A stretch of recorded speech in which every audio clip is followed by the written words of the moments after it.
Olá, meu nome é Wilson Martins, você está no canal da W Martins Gestão Imobiliária e o nosso assunto de hoje é medidas acautelatórias para a compra de imóvel.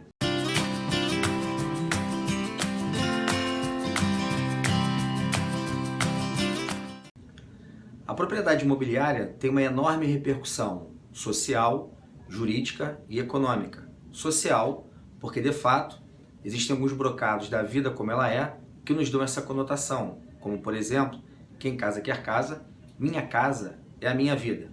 Além disso, a propriedade imobiliária, por mais simples que seja, tem um valor, tem um conteúdo econômico proporcionalmente muito elevado. Por conta disso, ou seja, dessa repercussão social e econômica que tem, o mundo do direito, o Estado de legalidade, procura colaborar com esse momento, instituindo normas para justamente poder oferecer ao negócio imobiliário a segurança jurídica almejada.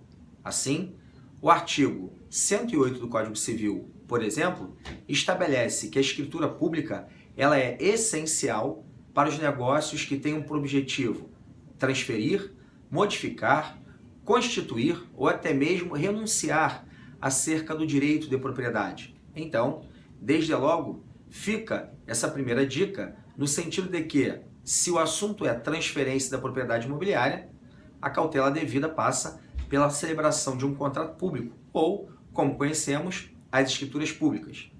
A razão de ser dessa maneira é justamente por conta dessa tal repercussão social e econômica que tem.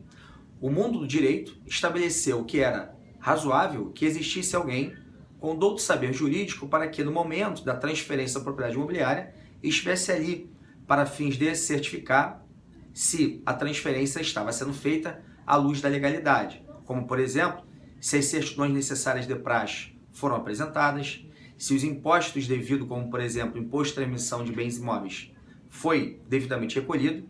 Então, a regra que ficou instituída é que os tabeliões, os oficiais dos cartórios de notas, por exemplo, são os profissionais do mundo do direito que, em tese, têm o dever de ofício monitorar a transferência da propriedade imobiliária.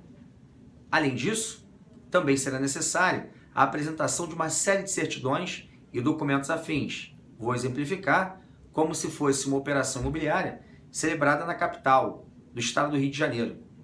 Aqui, as certidões necessárias são as do primeiro e segundo ofícios de interdições e tutelas. Essas certidões têm por motivação certificar que o vendedor tem capacidade jurídica para contratar, para certificar se eventualmente existiria, pesando sobre o seu nome, uma ação de ausência, interdição, tutela, ou até mesmo se o vendedor for uma pessoa jurídica e estivesse pesando sobre o seu nome, uma ação falimentar, uma concordata, ou algo que pudesse subtrair a sua capacidade jurídica e, de modo muito acentuado, vir a prejudicar a segurança jurídica do negócio imobiliário. Além dessas certidões, também se fazem necessárias as certidões do primeiro, segundo, terceiro e quarto e nono ofícios de distribuição da Justiça Local. Essas, por sua vez, têm por objetivo identificar se, ao tempo da venda, corria contra o vendedor alguma ação capaz de reduzi-lo ao estado de insolvência, ou seja, um eventual vendedor que deve e não tem patrimônio suficiente para respaldar eventuais dívidas. Diante de um caso como esse, estaríamos seguramente diante de uma fraude de execução e, com isso, colocando em risco a segurança jurídica do negócio. Esses distribuidores, primeiro, segundo, terceiro, quarto e nono ofícios de distribuição, têm por objetivo, então, distribuir ações de natureza civil, execuções, cobranças, ações de direito de família, sucessões, ou seja, todas as ações que envolvem o mundo do direito civil. A certidão do nono distribuidor é um caso bastante peculiar, pois este distribuidor apontará apenas ações de natureza fiscal. Por exemplo, se o município, se o Estado promover alguma ação cobrando algum imposto em face do contribuinte, esse tipo de ação, por exemplo, somente será apontada na certidão do nono distribuidor, ou quando então alguma empresa pública vai eventualmente a cobrar algum encargo não pago por conta de algum cidadão. Além dessas certidões, também se fazem necessárias, por conta da prerrogativa ou da funcionalidade de como o direito está organizado, também se faz necessárias as certidões da Justiça Federal, da Justiça do Trabalho, e em se tratando do vendedor ser pessoa jurídica, além dessas, certidões negativas de débitos, obtidas junto ao INSS, e também a certidão de tributos federais, obtida perante a Receita Federal. Mas notem bem, essas duas últimas somente se fazem necessárias, via de regra, se o vendedor for pessoa jurídica. Agora, passaremos então a nomear as certidões necessárias quanto ao imóvel, quais sejam certidão de ônus reais, essa por sua vez é obtida perante o registro de imóveis competente.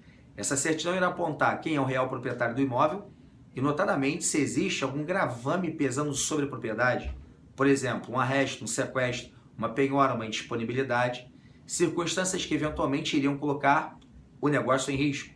Além disso, se for, por exemplo, uma unidade ou um empreendimento imobiliário em um condomínio, irá então estar estabelecendo, ou melhor, certificando que o ato do memorial de incorporação foi registrado, que a convenção de condomínio está registrado, se eventualmente o empreendimento tem habites, ou seja, todas as circunstâncias que procuraram então sedimentar o estado de legalidade daquela propriedade. Certidão de ônus reais, então, é seguramente a certidão mais importante para o negócio imobiliário. Além dessa, ainda em referência ao imóvel, também será necessário apresentar a certidão de quitação fiscal, obtida junto à municipalidade. A principal leitura que essa certidão irá oferecer é se existe algum débito pesando sobre a propriedade, débitos esses de natureza municipal. Além dessa, também se faz necessário a certidão do nono distribuidor. Então, a certidão do nono distribuidor, além de ser necessária em relação ao vendedor, é também necessária em relação ao imóvel. Outro detalhe muito importante acerca da documentação necessária para que se busque a garantia para o negócio seguro é também exigir, se a propriedade estiver localizada em um condomínio, que seja apresentada a declaração de quitação de condomínio. Esta, por sua vez, se justifica por conta do artigo 1345 do Código Civil, o qual estabelece que o adquirente responderá pelos débitos do alienante. Portanto, se eventualmente a propriedade é um imóvel em condomínio e tem débito de condomínio, o adquirente responderá por esses débitos, razão pela qual é imperioso no momento da aquisição da propriedade que se certifique se de fato o imóvel está livre e desembaraçado no que se refere a dívidas condominiais.